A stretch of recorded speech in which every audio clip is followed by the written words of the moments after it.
How are you doing? I'm doing okay. My hair is up in a little teeny ponytail, but it looks kind of dumb, so I tried to put a hat over it, and now I have a bump.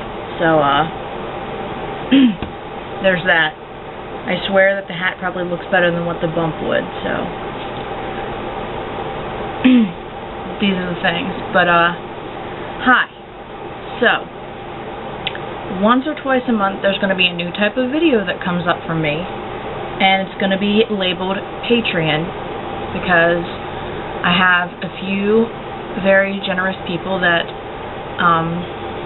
help me on my Patreon, and I'll be sure to link that too, like my Patreon, in case you're interested. And I thought about shutting my Patreon down, but they didn't really want me to, so I asked them, what can I do specifically for you? Since I have so few patrons, I was like, what can I do specifically for you that would make you feel like you've gotten your money's worth?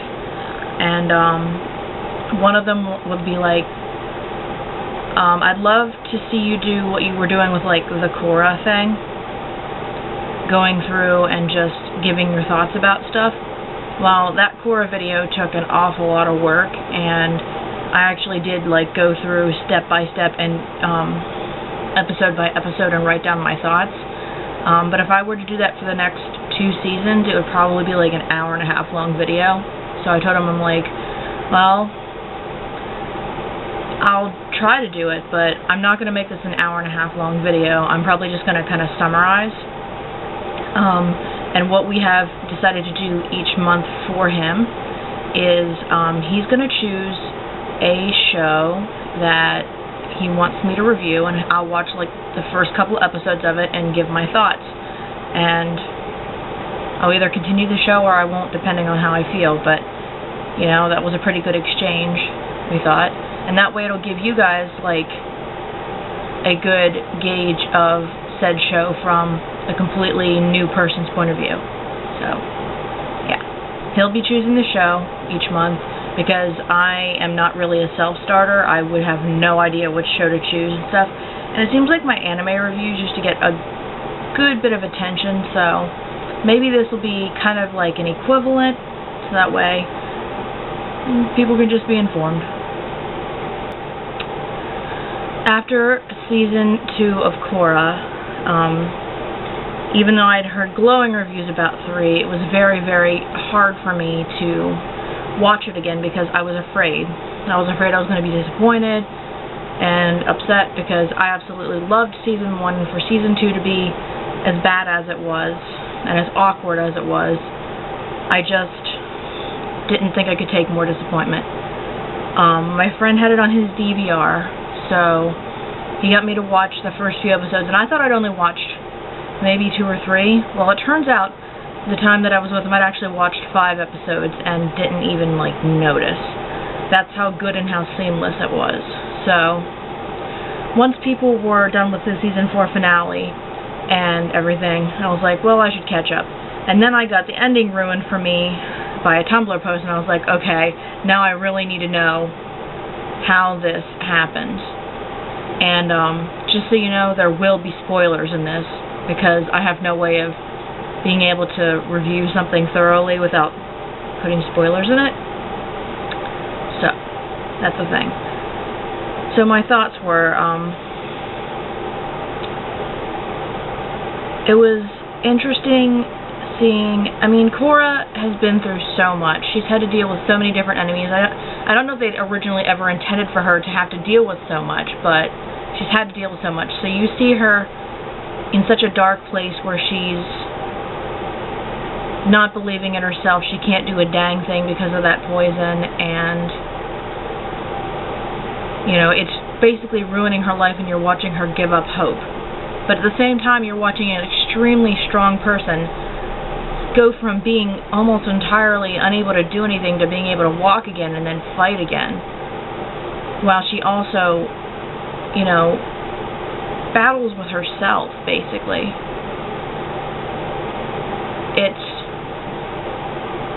It went from, I guess, watching season 1 develop character development, and then they totally took that away in season 2, and then season 3 and 4, like, not only developed the characters beyond that level, they started developing like side characters too, and I was totally in love with that. It's hard for me to say. I keep wanting to say season 3 is my favorite, but I think season 4 is, with the poison stuff, because like you see Korra go from somebody who's hot-headed and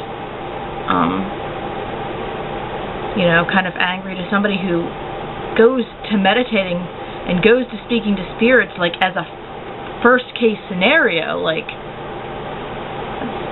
that's not how she used to be, and I actually really love it.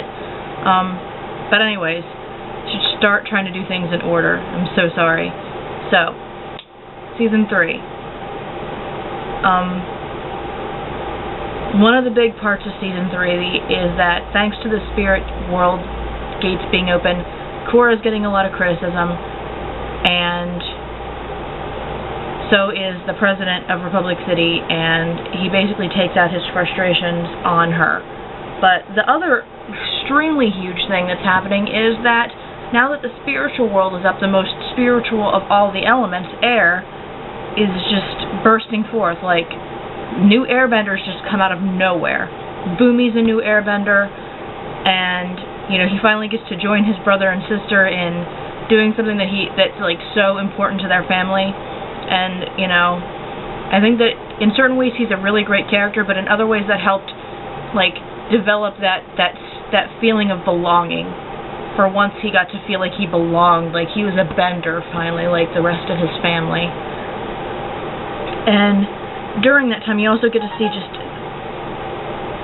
That was my phone. You get to see just how much Jinora has grown. Like, she's always been one of my favorite characters, very mature, very intelligent, and you just get to see just how much she's grown. Like, she's basically a master, and she's what, like... She's not a teenager, she's like maybe 10 or 12, but, I mean, even at that young of an age, seeing an airbending master, I mean, I guess Aang kind of was too, but it's extraordinary to me to see her come so far and to be able to teach, like, right up alongside her dad, and plus she's got the spiritual gifts now, so what I'm saying is, you know, it's really cool to see that kind of a thing. I feel like I'm just all over the place, but anyways, so you get to see how different airbenders react to their powers and what they decide to do with them, and while some are very interesting and very heartwarming, some are very frustrating, but all in all, it's wonderful to watch Korra and Tenzin work together to be able to find all these airbenders, and you know, you get to meet new people, like you get to meet the Earth Queen, which, you know, I loved the Earth King and his bear, and he's so great. So to see that this was his daughter, I was like, no, they're totally not the same. Like, I totally disliked her. I don't think there's anybody that did like her. I think that was the point. But, you know, to see that she was basically acting shady as hell and doing, like, terrible stuff whenever she could have chosen to be like her father. I'm all over the place, and, you know, want to do something good for that area. Instead, she just lets the entire areas go into poverty and become slums and become disgusting, and... Oh, yeah, that's something else I really loved, was that Mako and Bolin got to see their family. Like, they got to experience part of their family, so they're, like, not alone anymore. And then not only does that occur, but you get to see those family members throughout the rest of the series. Like, they're not just a one-time episode thing. Like, they're consistent, and I don't know, it was wonderful to see that. Okay, I'm back. My camera cut out on me and was totally out of batteries, so that was really awkward. But we're back. So, as I was saying, it was really cool to see Mako and Bolin basically have their family and get to hear more about their dad and stuff. And I think it was really sweet of Mako to give his scarf to his grandmother. It was really sweet.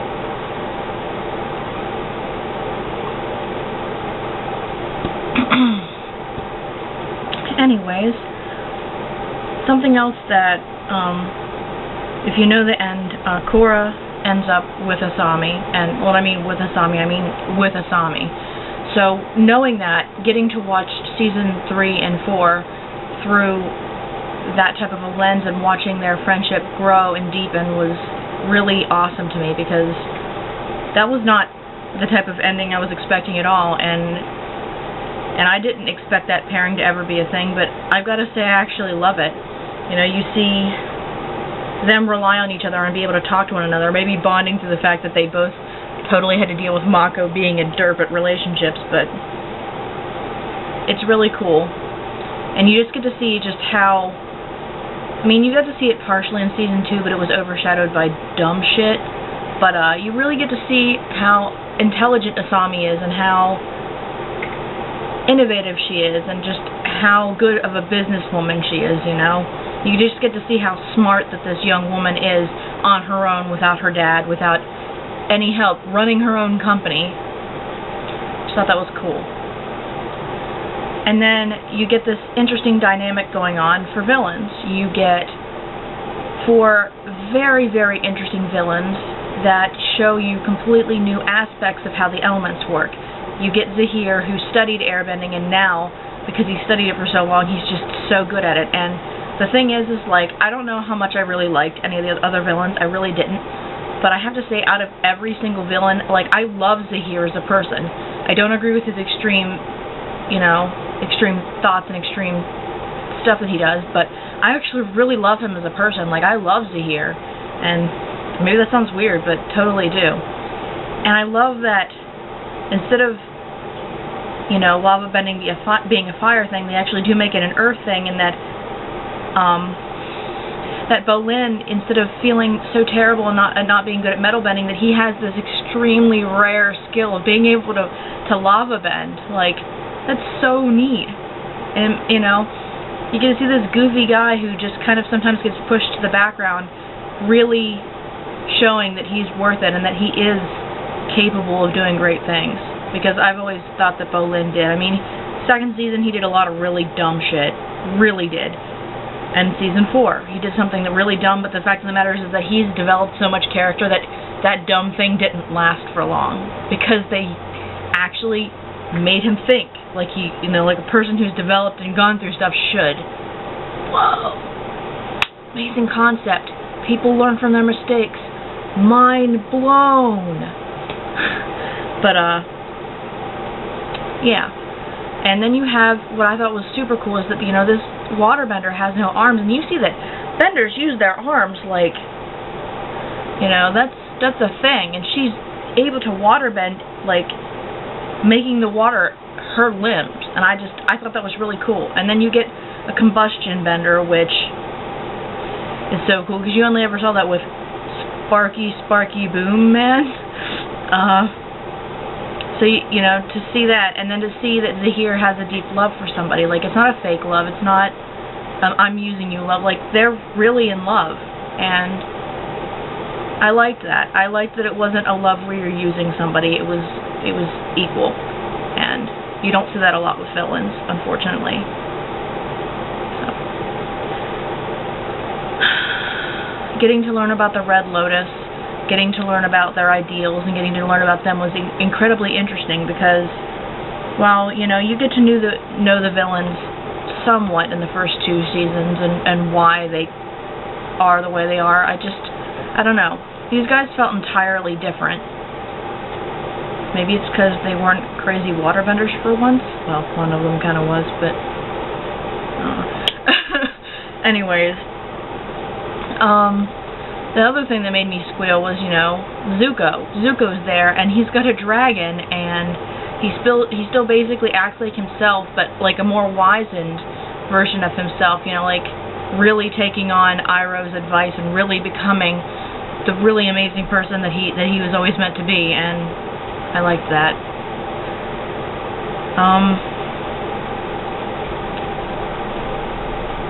Another thing that for anybody that knows me, which I don't know that I've really talked about this as much, my favorite character in the whole wide world is Toph. Like, she always will be. I love her. So, you know, whenever I learned about Lin, of course, I was excited about Lynn, but the problem is I don't think they know precisely what to do with Lynn, because she was starting to develop character, starting to get close to Korra in the first season, and then she was barely in the second season, was just kind of a grouchy asshole and just wasn't acting herself. And then finally in this third season, they take her and they develop her, and you understand why she is the way she is. You know, why she's become so bitter, why she's become so cold, you know. And you get to learn that she has a sister and an entire family, and I don't know, I really don't agree with the things that Sue did, but I love Sue as a person, and I love what she's trying to do with her community, and I like how unique all of her kids are, and I like that Bolin finally gets to find true love in Opal, and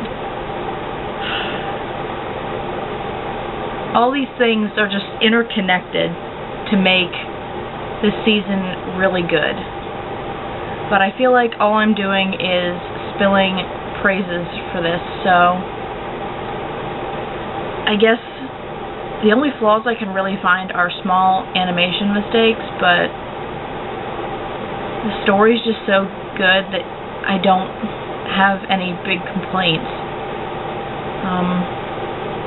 I'm trying to think if there are any complaints. The only complaints I really have are about characters, but I feel like those aren't things that should be changed, you know? Like, they're natural developments for characters, they're natural developments in the story.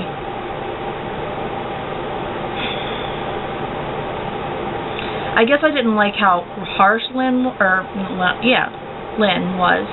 because, you know, it sucked, but honestly, like, that's how it needed to be. She needed to be able to confront Sue. She needed to be able to get all that rage out. She needed to be able to face it. And in all of that, you got to be able to see just what kind of a person she was and why she had to deal with all of that, you know? I guess I really don't have any complaints about Season 3. The only thing I'm going to end up doing is ramming spoilers down your throat because of everything that makes me happy. Spoiler alert, I loved the last 2 seasons so much that I'm cosplaying Korra. Like, I'd always wanted to, but like now I'm going to be cosplaying her Season 4 green outfit because it just inspired me. Like, not a lot inspires me to cosplay anymore, but that did. I've always loved Korra as a person, and there's like a lot of other characters that I love as a person, but I just loved it. I don't know what else to say. I guess instead of continuing to go on and on about Season 3, I'll just move over to Season 4 and talk about it a little bit. But, again, I just don't really have any complaints. As I started off with this video saying, you know, what happens at the end of Season 3 is that Zahir puts this metallic poison into Korra to force her into the Avatar state so he can kill her and end the Avatars, because they believe in there should be no rulers. The true order of everything is chaos. Everybody should be able to handle things for themselves, and of course the world can't live like that. Everything will get destroyed, and they literally do that with Ba Sing Se by killing the Earth Queen, and you know, it takes a long time to get the Earth Kingdom back together, and that's what you see outside of Season 4, because Season 4 starts 3 years after Season 3. Like, it's not one among the other anymore. It's a wide gap of Korra finding herself, Korra recovering, Kuvira, which is a captain of the guard of Sue's area, taking on the responsibility of reuniting the Earth Kingdom, but instead of doing it in a good way, like she should be, she's kind of like dictatorshipping it, unfortunately. But, you know, when that poison is put into Korra's system, Sue's able to get some of it out, but not all of it out. So what you don't know is the reason Korra's struggling so much, besides the fact that she's fighting herself in her own brain, is because so much of that poison is still in her system. And, you know, instead of going back to her friends like she'd wanted to, she actually traveled on her own because she just kept seeing, like, what Korra looks like at the end of Season 4, which is kind of, or Season 3, which is kind of terrifying looking. She just kept seeing that, like, that shadow just kept chasing her, to eventually where she just went off on her own. And when she's off on her own, she actually finds Toph. So excited about that, in a swamp, and Toph's able to tell her that there's still poison in her body, which, so even though she wants her to remove it, Toph can't remove it because Korra's struggling, and eventually, after working with Toph for so long, Korra's able to remove it herself and go back to her friends and help everybody. And, you know, the interesting thing is you get to see all three kids of Tenzin's venturing out on their own and being thought of as equals and stuff, and airbenders are now going to different parts of the world and trying to help. Like, they're fully trained and they're going to different areas, just that's their job now, they just want to help, and I think that's really cool. And they have their own, like, neat little suits. Oh, at the end of Season 3,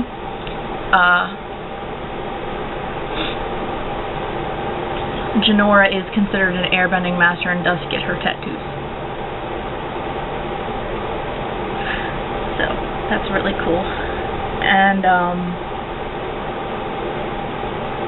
you get to see, I guess in Season 4, the interesting dynamic of who Kuvira is and what she really wants to be, but what has kind of consumed her. Like, she really wanted to do good things, but again, it's another person that has really good morals, but takes it to an extreme. And the other interesting thing is that Season 3 and Season 4, neither of those villains die. Like, Korra actually helps Kuvira, and, you know, she gets taken away, of course, but, you know, it's not end-all, be-all. She's grown so much as a person that she learns to understand the people that she's fighting, and that she learns to know where they're coming from and learn lessons from them, so that way, instead of being harsh and wanting to hurt them and hating them, she understands them. And I find that really cool. And one of the other really cool things is, if you know Varric and Julie, they actually get a hell of a lot of character development in Season 4, and you watch Varric, even though he's kind of a huge idiot, start to really appreciate Julie for who she is and everything that she goes through, and it's nice. It's nice being able to see not only our main characters, but side characters develop too. This is basically what I'm saying. Season 3 and 4 is the character development that I wanted to see in Season 2. Like, Season 3 and 4 is everything I could have asked for. All questions for me were answered, all things were wrapped up, and you got to see a lot of the characters that were still alive that you loved. And basically that's what was really important to me. I've just continuously pushed that I love to see character development, because these are human beings. As a human being, you're always going to grow and change with the situations that you go through, and if those characters aren't developing, instead of going like backwards or stagnating, you know, it doesn't make sense. They have to be developing. So that's basically what I'm saying, is that I really enjoyed both those seasons because there's a lot of character development, and I'm sorry I spoiled so much, but all in all, if you haven't even touched Season 3 and 4, or if you haven't touched Korra as a whole, I definitely recommend you give it a watch. But if you haven't touched Korra at all, know that Season 2 is probably going to be pretty rough to get through, but also know that after Season 2, Seasons 3 and 4 go really well, and lots of really cool stuff happens. So, that's all I'm really trying to say. But I feel like I should go. If you have any questions, if you want any more details or anything, I'd be happy to make another video going into details about something that you'd want, but this was basically an overview of my thoughts and me bringing up some of my highlights, basically. So, yeah. I didn't talk about a lot, and I didn't think I did it from a real analytical point of view, but I mean, I'm explaining how I actually really felt, and that's how I really felt, was totally satisfied. So, yeah. Alright, well, I'm gonna go, but I hope you all have a lovely day, and like I said, if you have any questions, or you want me to go into detail about anything, let me know. Okay? Okay. See ya.